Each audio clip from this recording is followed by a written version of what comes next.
Hello and welcome back to the channel. My name is Jay and I'm a naval and military historian, and today you're joining us for the final presentation of a series in which this past fall and now early winter I've been going through the history of naval thought, strategy, tactics, and technology. And this week we are going to recap naval warfare all the way up to about 1890 and then discuss the two leading naval theorists and their treatises.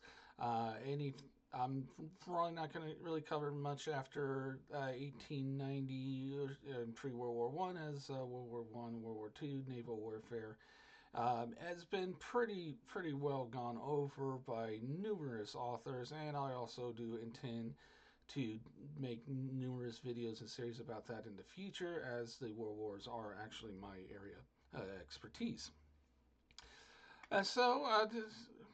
Like I said, I have tried to keep you, my faithful viewer, abreast of the development of naval warfare throughout this history and the series. I do believe that it is necessary to have a recap of this history and development from ancient times all the way up to 1890s of the Common Era.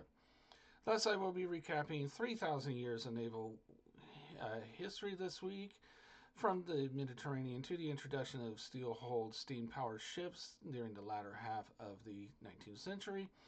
And because that chose an endpoint, we will also be discussing the treatises uh, by Alfred Thayer Mahan, The Influence of Sea Power Upon History, 1660 to 1783, as well as Julian Courbet's Some Principles of Maritime Strategy. While ships had gone to sea as soon as humans learned to build permanent boats and barges, it would not be until the ancient Grecian era in the mid first millennium BCE that the first naval battles would be recorded. The Great Battle at Salamis in 940 BCE, which ended the Persian attempts to conquer Greece, is also a classic example of ancient naval conflict. With a lack of heavy naval projectile weapons until the introduction of gunpowder, naval warfare consisted of galleys which were powered by dozens of enslaved men rowing that vessel as fast as possible into the side of its enemy, and after ramming the enemy, soldiers would storm onto the opposing ships to fight their opposites, seeking to capture the ship or capsize it. Thus would be the nature of naval conflict for greater than 2 millenniums. Also, it would be noted that during this time, the Romans during the Punic Wars quickly learned that having control of the sea was a crucial aspect in their eventual victory over Carthage, despite the latter's impressive victories on the Italian peninsula under Hannibal. It would be the development of, or the introduction of gunpowder and the eventual development of smaller but still powerful cannons that could be placed on board ships that changed naval warfare from galleys attempting to ram each other to what is the precursor era to the golden age of sail. The addition of broadsides of cannons changed naval tactics from trying to ram the enemy and to trying to fire more ammunition against the opposing ship. Additionally, while sailing armed ships in a battle line on a parallel course to the enemy in order to exchange broadside fire was common, it was quickly apparent that it was better to cross the T. So this is a tactic that's still being taught today, in which, using my hands, I'll demonstrate. Your enemy force is kind of coming in like this, and you just want to cross the T, like in this matter. So that's basically whoever's the one that's crossing the T is going to have all their guns on the broadside, bear down on the enemy, whereas only maybe the first few ships of the opposing line that basically makes up the stem of the T is not able to use all their guns to full effect, and even uh, ships further down the line may not even get a chance to use their guns. Um, Great example of this, and still taught in in naval schools specifically is the Battle of Jutland, where the British Grand Fleet was able to cross the high seas fleet of the Germans, and they were able to cross that T. And even though the Germans still came out with a tactical victory, the strategic victory still went to the British, and I do plan on covering in a future video. So, as these cannons did become more and more common, the largest naval vessels would be considered ships of the line, or ships of the battle line, or more simply ships of the line, as they were built to sail in each Navy's main fleet and be the centerpiece of large naval engagements. The most famous ship of the line is Horatio Nelson's flagship at Trafalgar Victory, and she is still in commission, although not afloat. And you can visit her at Plymouth in England, which I hope to do one day myself. And so, of the numerous commandos of these battle fleets, like I said, Vice Admiral Nelson was the best of them. His battles at the Nile, Copenhagen, and most crucially, the aforementioned Trafalgar, are the textbooks examples of naval fleet engagements during the Golden Age of sail. Well, there were numerous great fleet battles during this era. There was just as many smaller ship versus ship engagements, typically between cruisers, and that's spelled Cruziers, or also more commonly known as frigates. In the United States, we immediately think of the epic battles of the USS Constitution against first HMS Guerriere and then later HMS Java in 1812. With the promise of keeping the spicy and other items that they could plunder, piracy also saw its golden age during the Golden Age of sail. As soon as the Spanish began shipping gold and silver and galleons from the Americas back to Europe, pirates would attempt to capture those vessels and seize the spicy. Moreover, since the command and control of the seas is a key factor in winning a war, nations would issue letters of marque to private ships, giving them a legal commission to engage in piracy against their enemies' merchantmen, thus making them privateers. Additionally, the smaller ships of a navy would also engage in campaigns against the merchantmen, which in what is and still is referred to as course de guerre, or economic warfare at sea. With the first steam engines being developed during the Napoleonic era, the days of sail were numbered. By the middle of the 19th century, the majority of naval vessels were hybrid ships which had steam engines to complement sails, with the intention that steam power would take the place of sails when the winds were calmed and in combat. The next innovation to make its debut in Hampton Roads, Virginia in March of 1862 was when the ironclad CSS Virginia attacked the blockading Union ships, and the following day seeing the first battle between armored ships when USS Monitor was deployed in retaliation, as seen in this woodcut. The remaining years of the 19th century saw the initial refinement of ironclads into modern warfare and the invention of the Whitehead torpedo in 1866. Thus, after 2 millennia of history and development, the 18th century was ripe for a treatise or two of sea power to be composed, combining the lessons of history with geopolitical theory and an understanding of military technology at the time. Mahan and Corbett would publish their seminal works. And like I mentioned earlier, 1890 is a clear declination line due to the publication of Mahan's The Influence of Sea Power Upon History, 1660 to 1783. And while there were many writings on naval history prior to this date, including Theodore Roosevelt's classic The Naval War, 1812, Mahan's treatise has become the most important and revered work of maritime strategy that has continued to influence today's naval commanders and politicians. A mere 21 years later, and on basically on the doorstep of the First World War, Corbett would write his Principles of Maritime Strategy, which is considered to be the second most important work on naval strategy.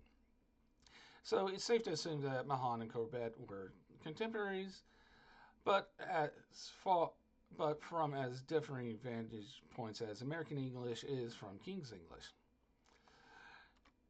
As a commander of a ship at sea, Mahan's record was extremely poor, especially since his tours command at sea occurred during peacetime.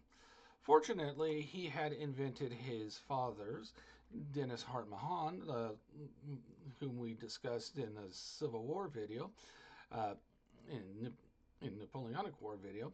He, he was the long tenured professor of military strategy at West Point, and the younger Mahan inherited his father's mind when it came to strategic thought. When Rear Admiral Stephen Luce founded the Naval War College during the 1880s in Newport, Rhode Island, one of the first persons he thought to include as an instructor was Mahan. Like his father, Mahan was heavily influenced by Jomini, and when he was asked to create a history for the fledgling Naval War College, he sought to incorporate these lessons to naval warfare. However, when one reads Influence of Sea Power, it does feel a lot more philosophic, like reading Coswitz On War. This was unintentional by Mahan, yet the key aspects of his treatise was the concentration of a nation's naval power to deliver a decisive victory in battle over its enemy, and the six key factors that a maritime nations should have is their geographical position, the physical conformation, the extent of its territory, its number of population, the character of people, and the character of government. And this is all in the famous introduction of Influence of Sea Power. And while Mahan was basing these characteristics on Great Britain, he was attempting to advocate for an increase of American naval power. Additionally, and far ahead of his time, Mahan advocated for the use of naval power to not only showing the flag in foreign ports, but to project the power of a state far overseas and outside of its natural sphere of influence. By showing its naval assets a ability to be deployed far beyond its nation's natural base of influence, these ships could influence any powers that it could reach in a manner that could benefit the United States and its allies. This would prove itself to be true during the Cold War with the deployment of U.S. naval forces to the Eastern Mediterranean, Red Sea, and Persian Gulf, providing a check on potential Soviet advances and influence in the region. While many historians uh, while many historians argue that Mahan's treatise greatly influenced the naval buildups prior to the First World War, it was in the Second World War that the influence of sea power had its fullest effect. As both the American and Japanese naval commanders were taught Mahan's treatises and theories, the Second World War was fought by opposing forces with their unique interpretation of those writings. Additionally, there have been arguments that Mahan had influenced Theodore Roosevelt. But having spent much time studying that era in my master's coursework, this is simply not the case. Roosevelt had independently come to the same conclusions as Mahan by 1890, and during his presidency, the former, that is Teddy Roosevelt, would use the latter's, Mahan's, writings to justify his decisions in regards to maritime policy. Now, Mahan, during his last years, did directly influence the younger Roosevelt, Franklin Delano, as they were introduced by Theodore when FDR became Assistant Secretary of the Navy during the Wilson administration starting in 1913, and had maintained a correspondence of letters discussing maritime policy and naval strategy up through Mahan's passing in the late fall of 1914. Now, on the other side of the Atlantic, Julian Corbett published his Principles of Maritime Strategy during the height of the Anglo-German naval arms race in 1911. Unlike Mahan, Corbett was a civilian maritime historian who happened to be friends and acquaintances with a number of the flag officers of the Royal Navy, especially Admiral Sir John Arbuthnot Jackie Fisher, and members of his fish pond. While Corbett was influenced more by Clausewitz's writings than Jomini's, some principles of maritime strategy is more practical, with examples from history of successful executions of many maritime tactics. Yet the central theme of Corbett's treatise is that the key to victory, both at sea and on land, is maintaining sea lines of communications, which is usually abbreviated as SLOC. A nation at war will only be able to ensure victory if it can control the sea and ensure that its shipping can continue to supply its fleets and armies with minimal losses, while denying SLOC to its enemy. His treatise has shown itself to be influential, well, not to the same extent as Mahan's. It can be argued, and I will also make this argument, that both Mahan's and Corbett's central themes of concentrated naval power and control of sea lines of communication were the key to Allied victories in both theaters of the Second World War. Obtaining a secure Atlantic and crucial sea lines of communication between North America and Europe, particularly Great Britain and Soviet Russia, was the key to defeating fascist Italy and Nazi Germany. In the Pacific, a combination of concentrated fleet actions and a few decisive battles, and most uh, for sure Midway and the Philippine Sea, and some will argue Lake Takeoff, combined with an aggressive, unrestricted submarine warfare campaign against the Japanese Maroons, allowed for the U.S. Navy to bring the Empire of the Rising Sun to submission within months of the end of the European War. Now, the biggest criticism that many naval historians have with Mahan and Corbett, which is includes myself, is their lack of foresight into the role that submarines and aviation would play in future naval engagements. And this is especially true with Corbett, who saw the rapid development of aviation and submarine warfare during the First World War. And while this technology was still primitive, it was known during the early years of the 20th century that these new machineries were being pursued by many navies of the world. Indeed, I spent my studies as a master's student explaining how the Royal Navy, Imperial German Navy, and U.S. Navy adopted the submarine into its fleet and strategic plans.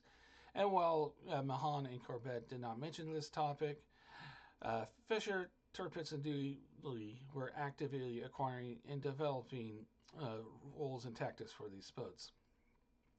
To this day, Mahan's The Influence of Sea Power and Corbett's Some Principles of Maritime Strategy are still required reading for all naval officers and historians. Furthermore, when it comes to American foreign policy, Mahan's treatise has had a massive influence on the decisions of presidents, starting with his colleague Theodore Roosevelt and later his younger cousin Franklin D. Roosevelt. Mahan's avocation of power projection and use of naval power have guided American foreign policy for over 120 years. Thus, it is no accident that when there is a crisis overseas which the United States needs to respond to, the first question from the president is, where's the nearest carrier? And I hope you enjoyed that. If you did, please give me a like. Subscribe if you haven't. It's free. It's not going to hurt you. It's just another video option for you to watch later. Finally, share this with someone you think you enjoy it. And if you do comment, please be kind to each other in the comment section. And finally, like I said, this is the last video for the year. I'll be taking the next few weeks off, first two for the holidays, and then I will be up in Chicago for the annual meeting of the American Historical Association. If you're going to that and you want to speak with me, I'll be at a few of the receptions. You'll also find me it's definitely on the first day of the exhibition hall there, and also the second day of the exhibition hall. I'll be floating around because I like seeing all the posters that folks bring. So yeah, come say hi. We have a chit chat, maybe dinner, lunch, who knows.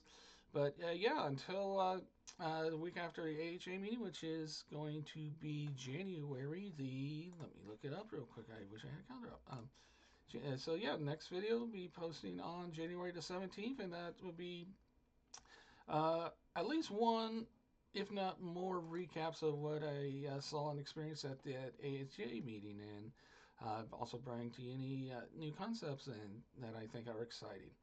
So until then, I hope you have a good holiday season. Please stay safe during the holidays, and I will see you in 2026. Bye bye.